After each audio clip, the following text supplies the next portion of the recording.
Good afternoon. I'm Mark Allen with Gaper.io, and I'm here today with Ben Stokes, the CEO and founder of Socialtables. Good morning in your case, Ben. How you doing? I'm great, thanks. How are you going? I'm doing well, and thank you for joining me at such an early time in the morning. I know it's what you just said, 7:30 in the morning there?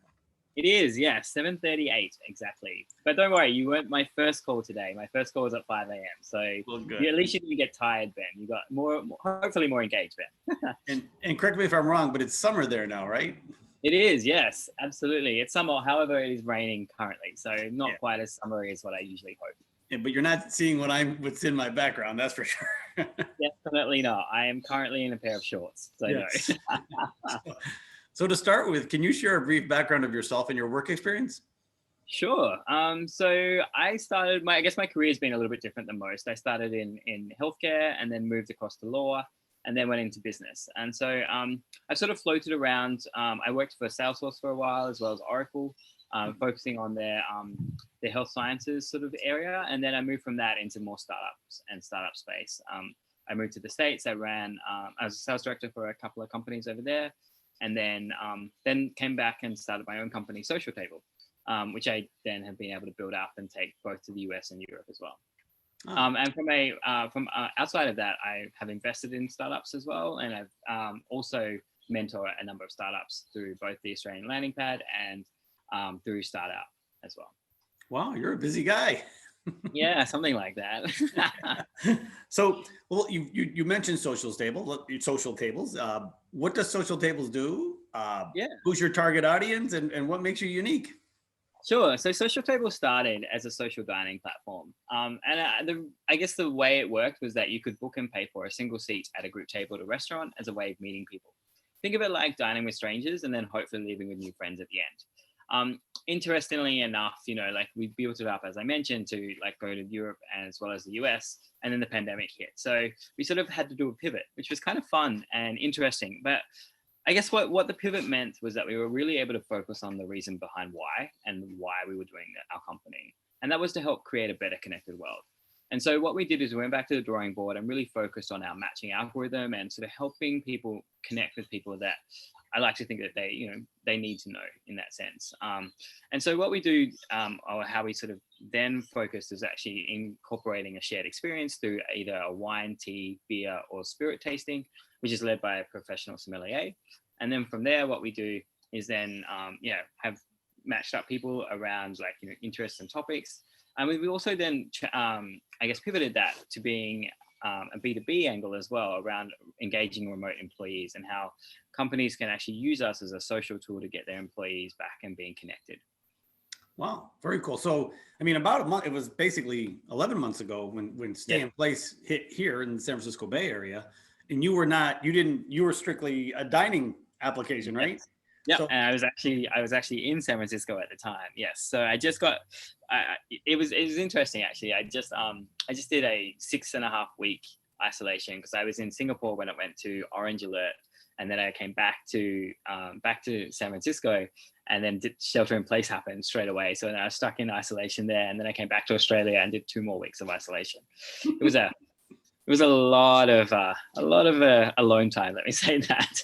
you should have had your app before you went into isolation. Honestly, I think the hardest thing was the fact that Zoom wasn't really being used before in that first period, and it was really tough. And I think that made me realize that there needs to be a better way to sort of work through this and connect for sure. So your company, I mean, are you based all over the world, or are you based in Australia or San Francisco, or a little bit of both? Oh, we are all over the world. So we're a US headquartered company. However, we have people working for us in Europe, Australia, and the US. Yeah. Oh. And we have done events on all 6 continents. We're still waiting for that one person to sign in from Antarctica to make us a fully global company, but we're pretty close. I would say 6 out of 7 makes you a fully global company, wouldn't you? I'm pretty excited about that. So hopefully we'll hopefully that shows that in the pandemic and particularly in this time of being remote and stuff, it shows that it is possible to continue to grow and definitely to service more people, particularly when the whole world is going through something as intense as this pandemic. Well, well, correct me if I'm wrong, last March, it had to devastate your clientele, your restaurant clients, right? Yeah, absolutely. Our entire business model had to be shut down. It was, yeah, like I said, it was really tough. Because I'd been building this thing for like the last, well, prior to the pandemic, like two and a bit years, and so I'd been working at it really hard. As I mentioned, like the fact that we've been able to take it to not only from Australia to the US, but then also to Europe as well, meant that we were starting to get a little bit of momentum behind us too. And we had great relationships with vendors and like I think we really sort of tapped into something there. But then obviously when the pandemic hit, everything stopped, and it had to. And I'm really grateful that we were able to pivot. But at the same time, I think what that also showed is that some of our customers who were trying to be quite inventive, we sort of still continue to partner with a few of them around how can we help you with get through this pandemic together. So like doing some events around like picnic sets and things like that the restaurants have been able to put together, which has been quite good as well. Oh, so you are still doing some events for restaurants, just not in person. Not in person. So nothing that we do now is in person. That's correct. Yeah. And is it safe to assume that once things go, we'll say back to normal, that part of the business will pick back up again? To be honest, it's definitely something that we're going to do again. Yes. I just think that right now that's definitely not been a priority because because of all the restrictions and things like that. And until a vaccine is fully available, I just don't see that that's going to be something we're going to rush out to do. I think that it makes more sense for us to focus on just doing what we've been doing now with the virtual model. And there's always going to be a hybrid model moving forward, no matter if it's a conference or a company. And so I think for us, helping make sure that we sort of map into that is going to be the best solution for us. Well, actually, if you think about it in a way, I mean, a short-term pain probably turned into long-term benefit because you have a whole different offering now, correct? Yeah, absolutely. But like I look at it, and as mentioned, like we went back to our why. We really understood what our platform was about and what we were trying to achieve. And I guess what that meant is that we could really focus then on actually going, okay, well, a hybrid model works really well because it doesn't matter if it's in person or virtual, it's the same thing. Yeah.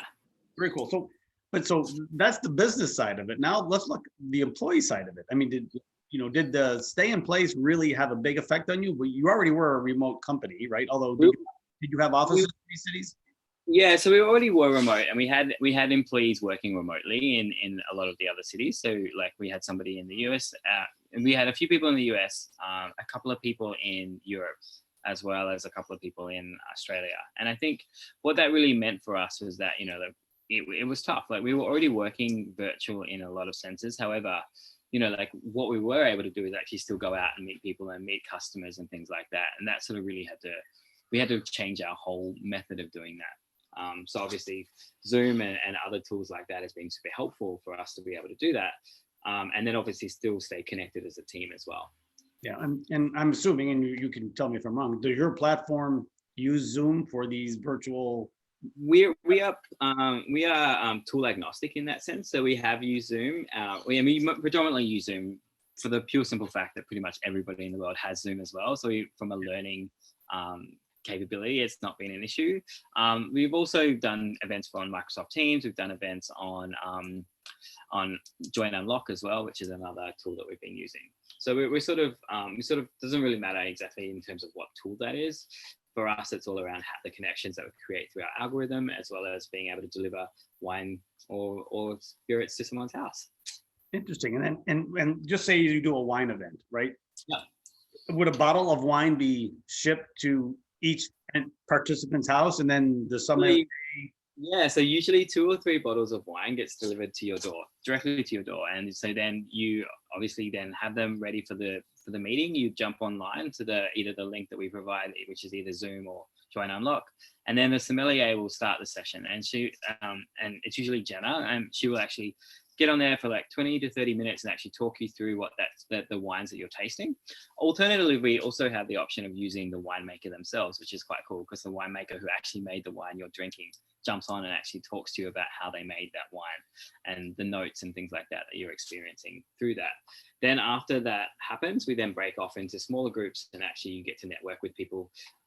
As mentioned, our algorithm actually helps set up the people that you should be talking to as well. Well, living about an hour and a half from Napa, once things open up, I think I'll volunteer to go recruit winemakers for you. How's that? That sounds awesome. Yeah, we're always looking for more wine partners and tea and beer breweries as well. We've also got a couple of distilleries online. We've been very fortunate. We partnered with a company called Trolley. They have over 1,500 wineries on their platform. So we've been able to sort of really engage that market, which has been quite good. Cool. Well, Ben, I want to thank you for your time today. It's an amazing story, and it's so good to hear of a company that you really thought the pandemic was going to shut you down, and you've actually flourished out of it, which is a great story. Thank you. No, I really appreciate that. It's like I said, it's been one of those things that has been a challenge, but at the same time, I think the benefit of it is what it made us really go back to our core and the reason why. And once we went back to that, it gave us the strength to keep going. Well, I don't know if you read that book, Start With Why. It's true, right? I have, yes, I definitely have. And it definitely is true. Understanding your why and knowing, because at the end of the day, it's the only thing that keeps you getting out of bed every day. Yep. It's not, it doesn't feel like work if the why is there, right? Exactly. Well, I know it's early in the morning there, so have a good day. And thank you for your time today. Awesome. Thanks, Mark. I appreciate it. All right.